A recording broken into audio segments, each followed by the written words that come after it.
Hey, and we're live. Hi, it's Patricia Dacre. Welcome. It's Thursday, which means it's my video day, so thanks for joining me.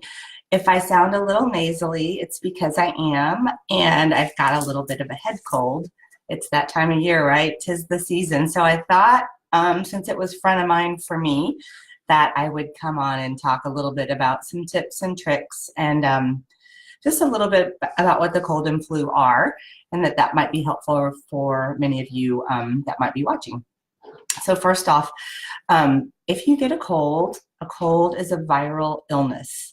So a couple things to know about a viral illness. It's transferred from your hands. So hand washing is the number one thing you can do. Usually you touch something that has virus on it, and then you touch your eyes or your mucous membranes, and that's how it's transmitted. So your best defense against the flu or the cold are hand washing and then try not to touch your face.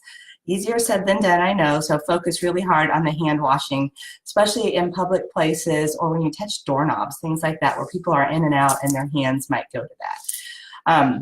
As a viral illness, one of the big differences, I know a lot of people want to take a lot of medication, so if you have a viral illness, antibiotics don't work unless you have a secondary bacterial infection.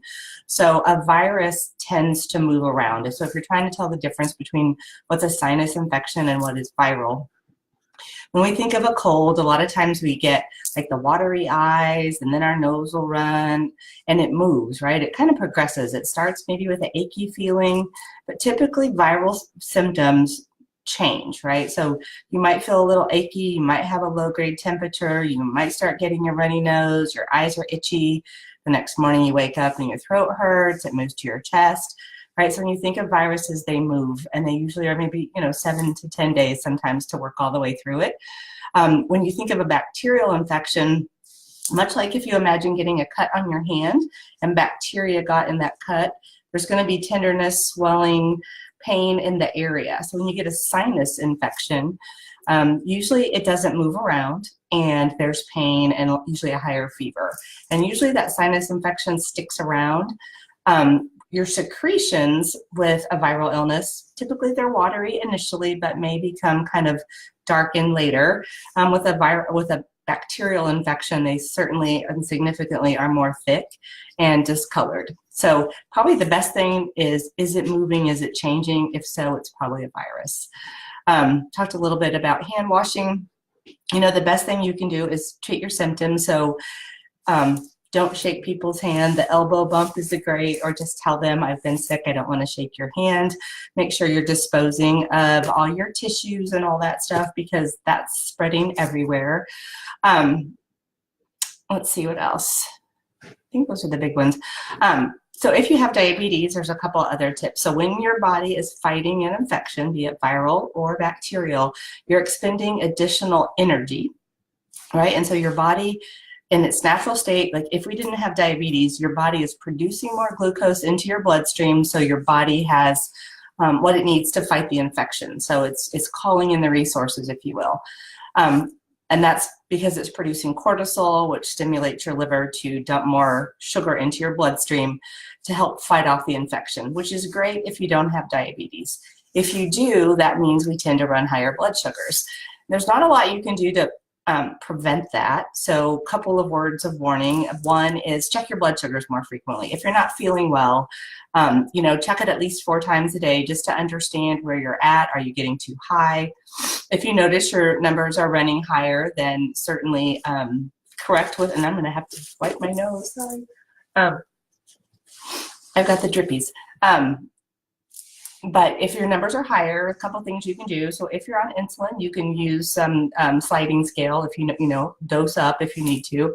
If you're on a pump and the numbers are consistently high, you need to watch a trend. You don't want to do anything for just one blood sugar. But if you're noticing you're not feeling well, your blood sugars are high, then you can adjust your basal rates to kind of compensate for that additional blood sugar.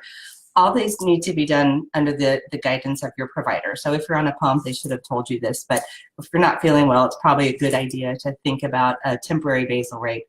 If you're type 2, A couple of things. One is avoid the high carb food. So if we know that our body is putting more glucose into our bloodstream, really pay attention to your carb intake and try to keep that low. And hydrate. So the next thing, diabetes, type 1, type 2, or anybody, if you're feeling poorly, hydrate. So having that additional fluid and water in your system is very helpful for the antibodies and your immune system to do its work, for you to flush out infection and any toxins or byproducts of those viruses and bacteria, as well as for the body to function optimally. If you have diabetes, that additional fluid is going to help offset some of that additional sugar that we're probably carrying around in our bloodstream. So make sure that you're staying very well hydrated. Additionally, we need to get some sleep. So, nobody feels good, and you need to listen to your body. When you're not feeling good, you need to account for it, because you're already expending more energy to overcome the infection. So you need to rest so that your body can really take care of itself. This is where we hear a lot of wives' tales about going out when it's really cold and different things impacting or making you more prone to get a cold. It's actually when your immune system is running low, and that can happen when you're fatigued, when you're tired, when you're stressed. And actually being in the cold is something that can produce stress. So those situations tend to suppress your immunity, making you more susceptible to a virus if you come in contact one. So you're not going to get a cold by being cold. You're not going to get a cold by going out in cold weather. But that does require your body to react to those circumstances. We are warm-blooded animals, and so when we get in the cold, our body has to produce heat. So if we're out in the cold and our body is working harder to produce heat, we're using up energy that might otherwise be used for battling an infection or a viral illness. Let's see.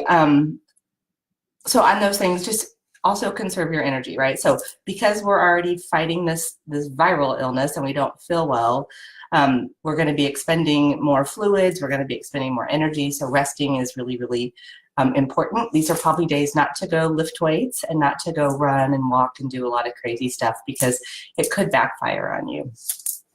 And finally, treat the signs and symptoms. So, nice little tissues if you need them. If you're having a runny nose, some decongestant, over-the-counter antihistamines work well to treat the symptoms. Don't get too crazy about treating fevers unless they're like over 102, 102.5. If you have a low-grade temp, that's actually your body fighting off the infection.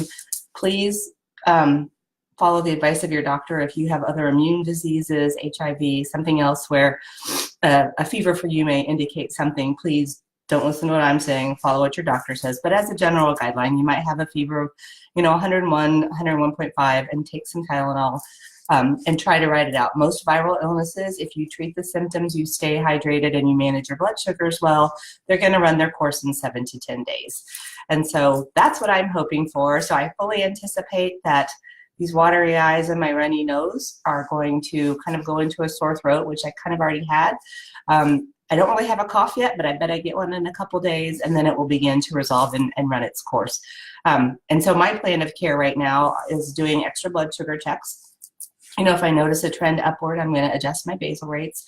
I'm trying to stay hydrated. I'm taking extra sleep, and I am washing the heck out of my hands and not making contact with anybody else. So I just came from a meeting, and it's like usually I shake hands or I'm a hugger, and it's elbow bump today. So keep it to yourself. Sneezing too, sneeze in the armpit, the elbow, and not into your